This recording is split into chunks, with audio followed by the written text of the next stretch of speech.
Hey Capricorn, this is mid-September reading for you.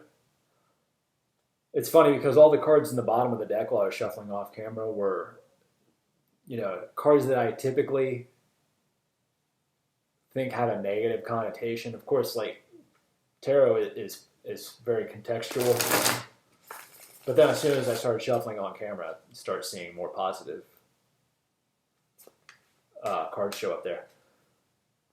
But I've shuffled a bunch of times off camera. Now I'm shuffling on camera so that you can see it. And now I'm pulling cards for you. And I want to mention, as I've mentioned in every other video I've done the last couple days, that times are hard financially at the moment for me. And for the rest of the month, personal readings are $8 for one question and $11 for two question readings, which is pretty damn inexpensive.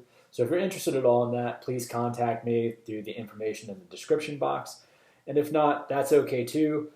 I hope you do enjoy this reading, and I hope that it's helpful. I hope that it resonates with you. Got the Knight of Cups on the bottom of the deck. I've got some thoughts already, but give me just a second to take in, to both adjust a little bit to position for the camera and to take in the cards.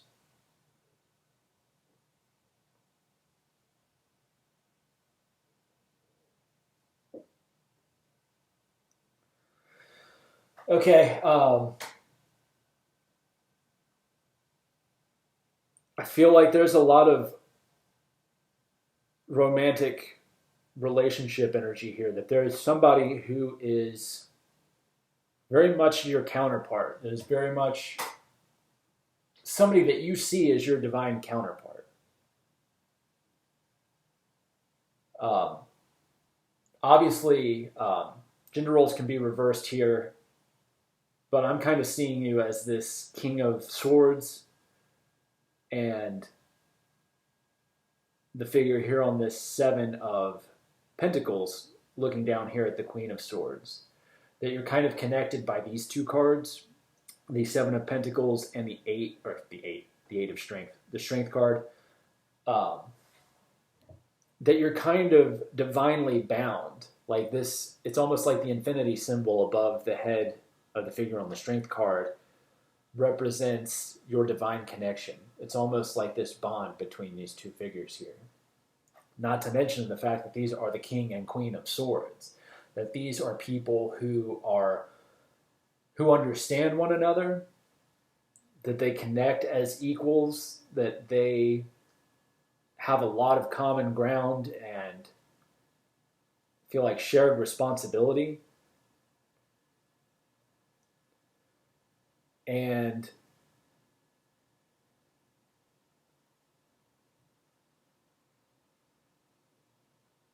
I feel like there is this, you're looking at them and thinking about how you want things to move forward with them, how you want a fresh start with them, and you see all of this potential. With the Six of Wands here, the Ace of Cups, and the Ten of Pentacles, that to me is representing all of your hopes and aspirations of how things might evolve with this person. That it would be a victorious union, that it would be a stable life together, that it would be an emotional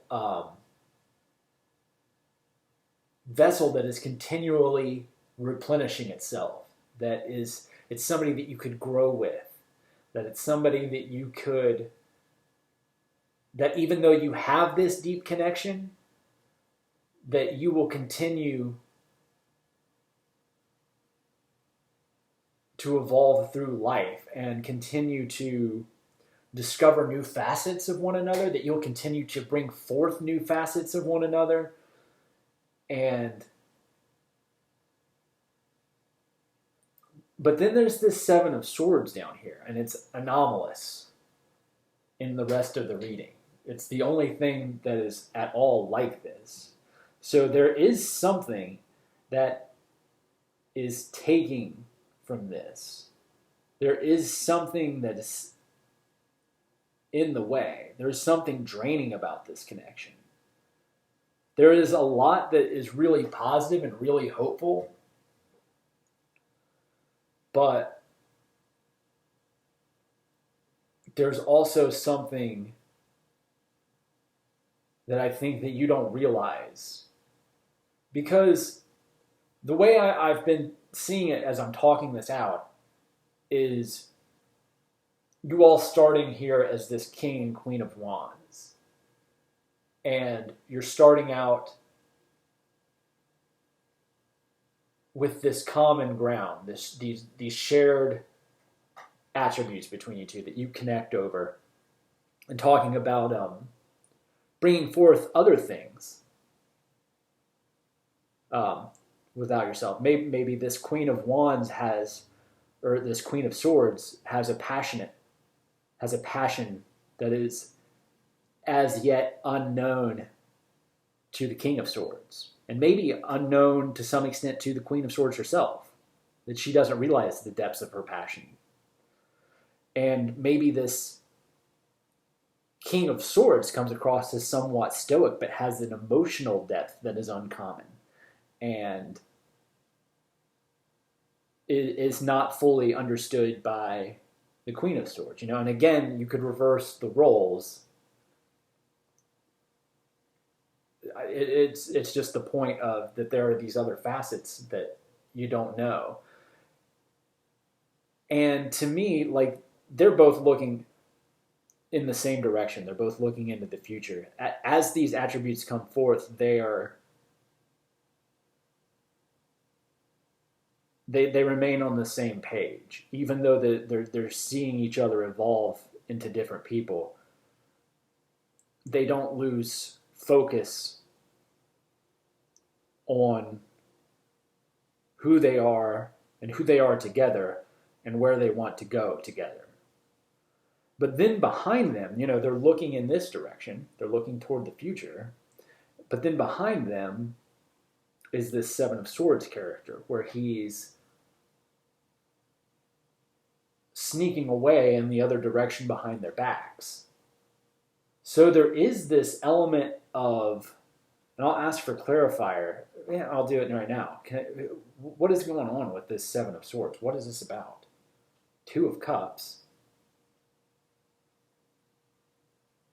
And the Eight of Swords. I feel like you two want to come together and you can't. That one of you is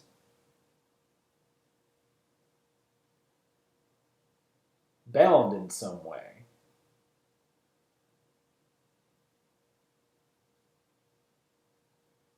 One of you is restrained. Maybe both of you is restrained by circumstance, or maybe in this Two of Cups, one of you is in another relationship. And that's why this is all just, like I said, I was kind of seeing you from the start as this King of Swords. If you're female, that's fine. But this is how I'm seeing you here. And somebody who's thinking about the potential with this Queen of Swords. And thinking about the connection that you share and how you want to move forward.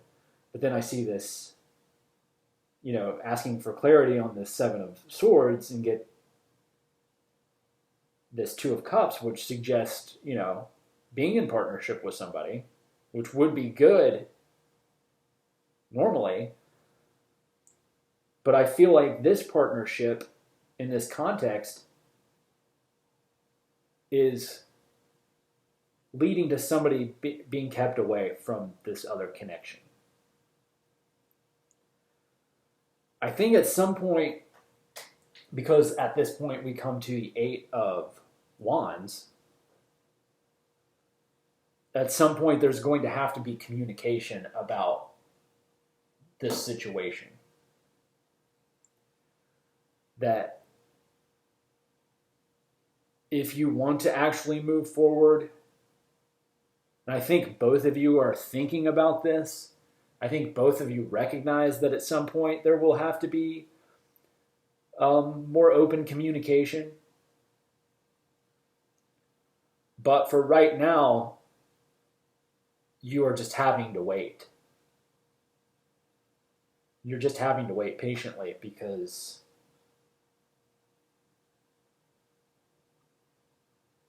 I don't know.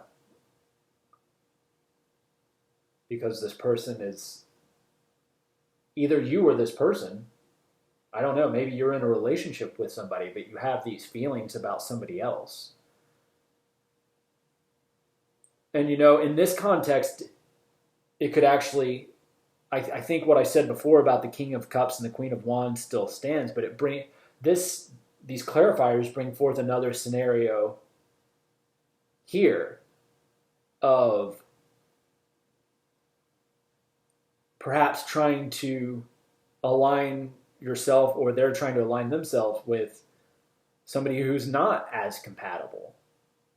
Like it's still a good connection, but it's not the same.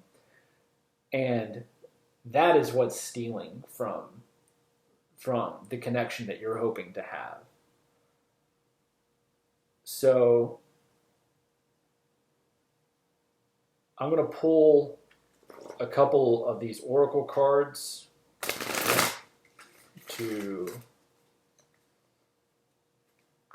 see if we can get some more clarity. Hopefully it will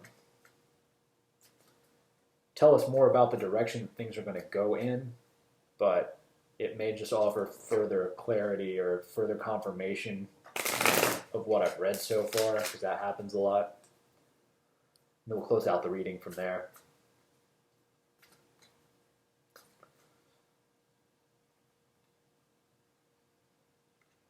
Patience, caring connections, storm warning at the bottom of the deck. As I started to shuffle these cards, when I picked them up just now, like I shuffled them off camera, just like the tarot cards, but when I picked them up and I split the deck, I noticed that storm warning came out then and then continued to shuffle. So it's funny that it ended up on the bottom. So I feel like there is some kind of potential conflict in the two of you coming together.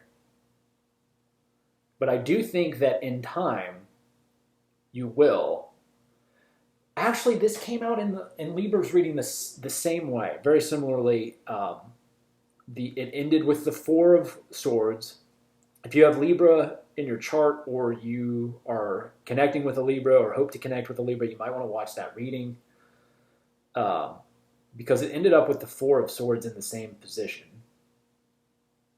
which is the final position. And I think that Patience,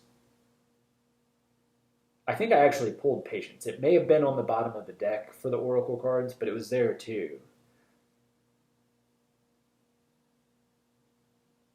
Anyway, I think that you're in this position of waiting right now, and you just have to accept that things aren't where you want them to be, but trust that they will go in that direction in time.